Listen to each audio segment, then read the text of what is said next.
In today's video, we're lowering the work truck. Let's go ahead and get started.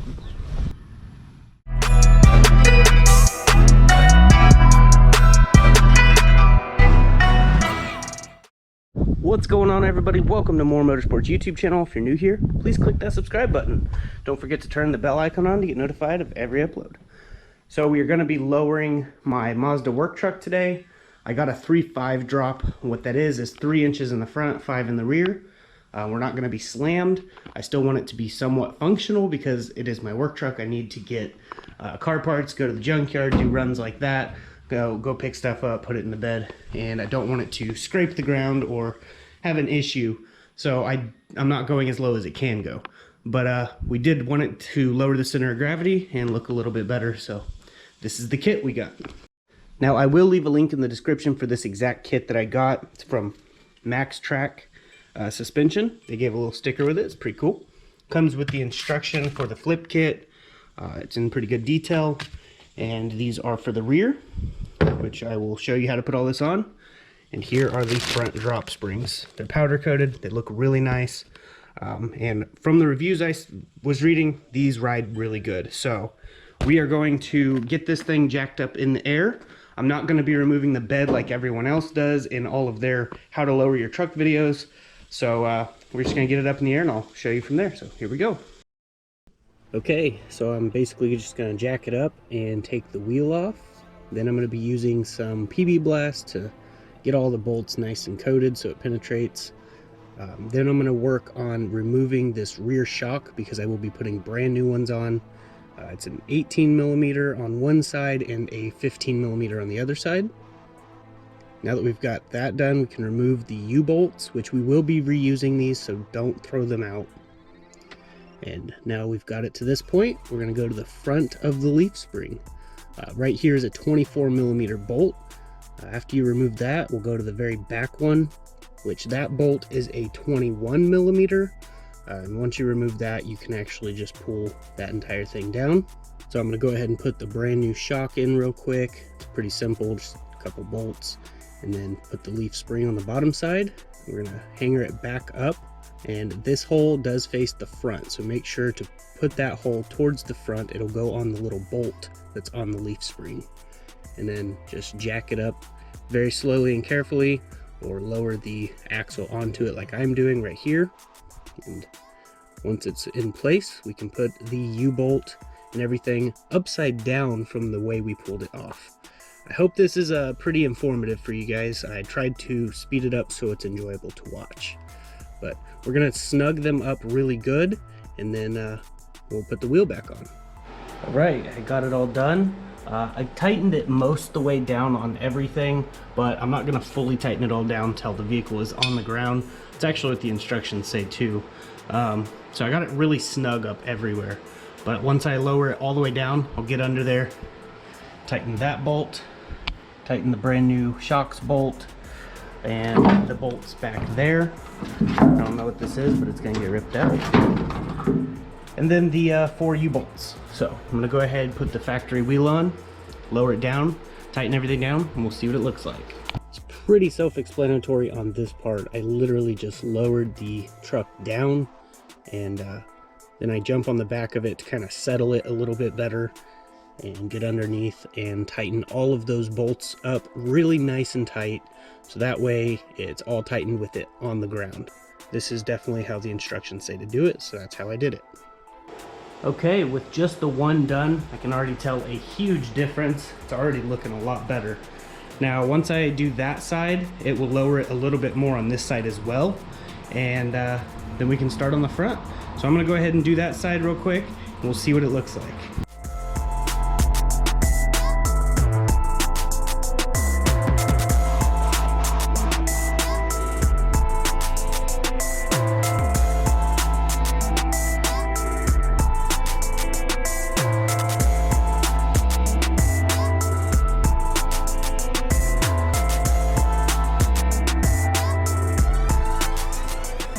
Back is officially dropped on both sides, and it is so much lower. You can fit 2 fingers in there.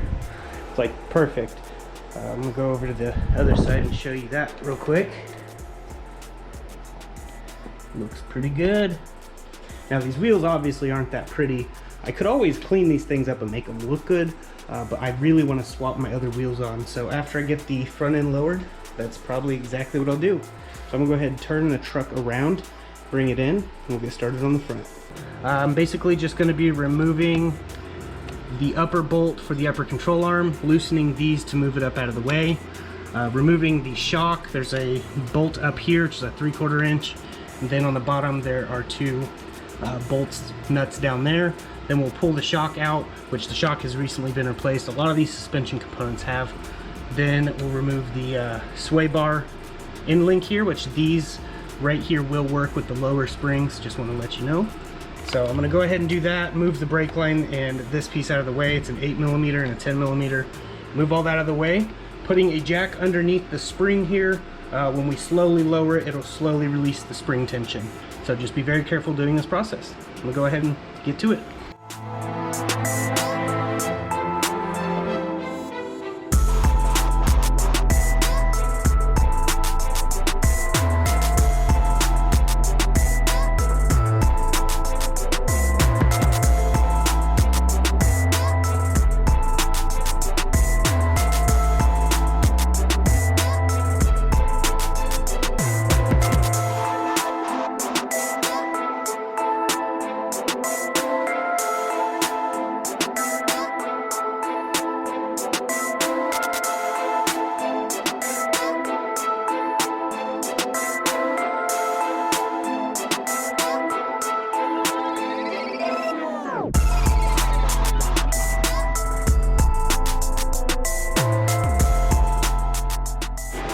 Alright, here's the coil springs compared side by side. This one definitely is a bit thicker of a coil, but it is shorter. It's about 2.5 inches shorter, or somewhere around there. It's about 2.25 inches shorter, but it's also got a stiffer spring rate most likely. So it should drop it while still maintaining a pretty comfortable ride. So I'm going to go ahead and throw this in and get it back together.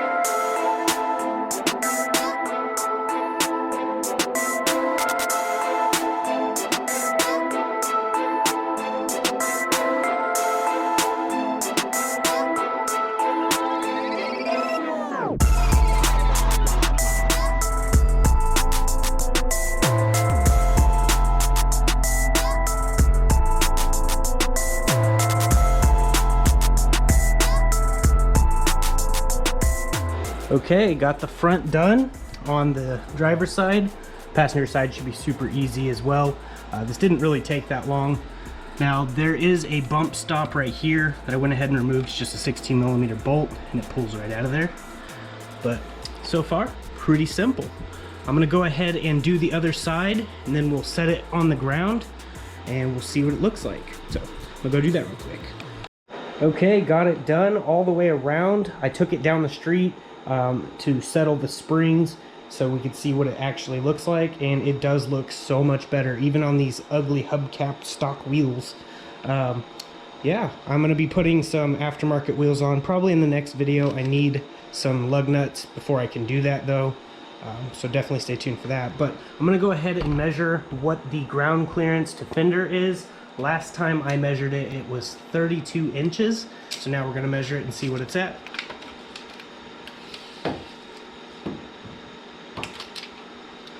So now it is at 29 inches. So it definitely did lower it. So now I'm gonna go ahead and take it for a drive under normal driving conditions to see how it rides, to see if it affected ride comfort. I only took it around the block, so I wasn't able to very well tell. So we're gonna go for a ride real quick. All right, here we go. Let's see if it scrapes going out of the driveway again. Yep, those mud flaps are scraping the driveway.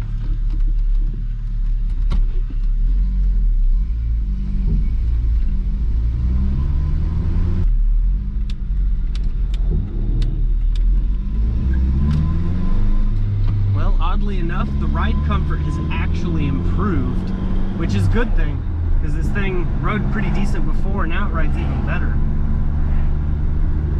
So I'm definitely impressed with the ride comfort.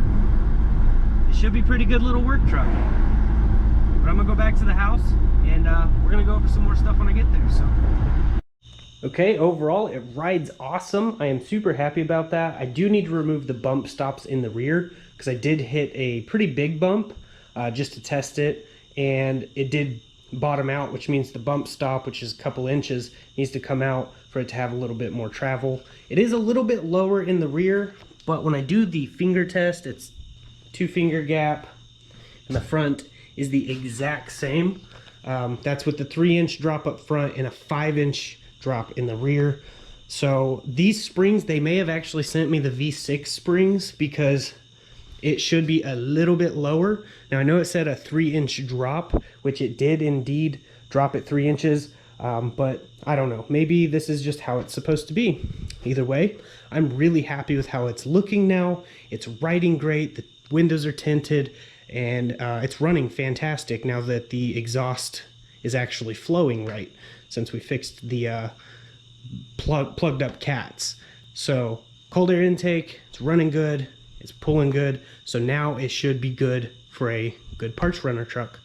I'll be going to the salvage yard soon to get an engine, putting it in the back, and we'll definitely see how good it is at hauling engines with it being lowered, and I'll keep you guys updated for sure. So if you like these videos, please hit the like button, drop a comment below, share my videos around, and subscribe to the channel if you're new here. We'll definitely have more content coming soon, so stay tuned to the channel, and I will see you guys in the next one. And as I like to say, God bless, stay safe, stay awesome.